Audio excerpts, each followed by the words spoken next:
السلام علیکم۔ ام المومنین کا حسن ادب۔ ام المومنین سیدہ صفیہ بنت حیی بن اخطب بہت بڑے باپ کی بیٹی اور اونچے خاندان سے تعلق رکھتی تھی۔ غزوہ خیبر کے دوران میں جب قلعہ کموس فتح ہوا تو یہ بھی قیدیوں میں شامل تھیں۔ پہلے یہ سیدنا دحیہ کلبی رضی اللہ تعالی عنہ کو عطا ہوئیں۔ ایک شخص اللہ کے رسول صلی اللہ علیہ وآلہ وسلم کی خدمت میں حاضر ہوا، عرض کی کہ آپ نے بنو نذیر کے سردار کی بیٹی دحیہ کو دے دی ہے، حالانکہ وہ آپ کے سوا کسی کے لائق نہیں۔ چنانچہ دحیہ کلبی کو ایک اور لونڈی دے دی گئی۔ آپ صلی اللہ علیہ وآلہ وسلم نے سیدہ کو آزاد کر دیا اور ان کی آزادی کو حق مہر قرار دے کر ان سے نکاح کر لیا۔ اس سے پہلے سیدہ صفیہ رضی اللہ تعالی عنہا مسلمان ہو چکی تھیں۔ اللہ کے رسول صلی اللہ علیہ وآلہ وسلم نے سیدہ صفیہ رضی اللہ تعالی عنہا کی آنکھ پر نیل پڑا دیکھا تو دریافت فرمایا، صفیہ، یہ نیل کا نشان کیسا ہے؟ وہ کہنے لگی، یا رسول اللہ صلی اللہ علیہ وآلہ وسلم، میں اپنے سابقہ شوہر ابن الحقیق کی گود میں سر رکھے سوئی ہوئی تھی کہ میں نے ایک خواب دیکھا کہ میری گود میں چاند اترا ہے۔ میں نے اپنے شوہر کو خواب سنایا تو اس نے میرے چہرے پر زور سے تھپڑ مارتے ہوئے کہا، تو یثرب کے حکمران سے شادی کرنا چاہتی ہے، یہ اسی تھپڑ کا نشان ہے۔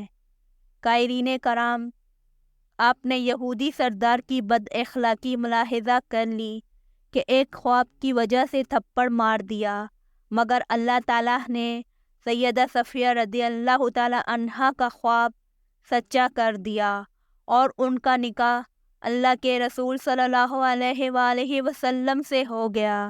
انہیں جہنم سے چھٹکارا مل گیا اور مومنوں کی ماں بننے کا اعزاز حاصل ہوا، نیز جنت میں بھی خاتم الانبیاء و مرسلین کی زوجہ محترمہ ہونے کا شرف مل گیا۔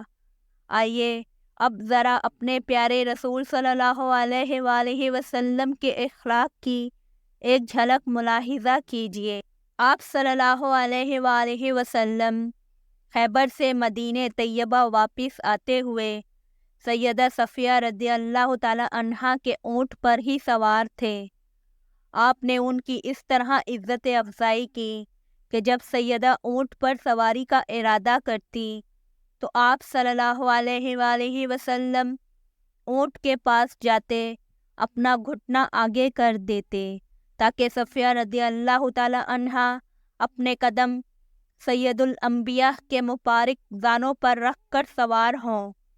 ادھر سیدہ صفیہ رضی اللہ تعالی عنہا کا حسن ادب دیکھیے کہ وہ اللہ کے رسول صلی اللہ علیہ وآلہ وسلم کا اس قدر احترام کرتی تھیں کہ اپنا پاؤں کبھی بھی اس مبارک گھٹنے پر نہ رکھتی، بلکہ اپنا گھٹنا اس پر رکھ کر سوار ہو جاتی۔ اب آئیے دیکھیے سیدہ صفیہ رضی اللہ تعالی عنہا اللہ کے رسول صلی اللہ علیہ وآلہ وسلم کے اخلاق کے بارے میں کیا گواہی دیتی ہیں۔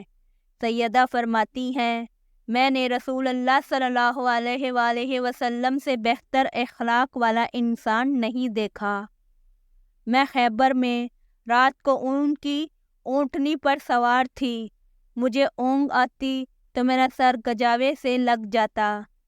آپ صلی اللہ علیہ وآلہ وسلم مجھے ہاتھ سے جگاتے ہوئے فرماتے، ارے ذرا سنبھل کر، اے حی کی بیٹی صفیہ، ذرا دھیان سے۔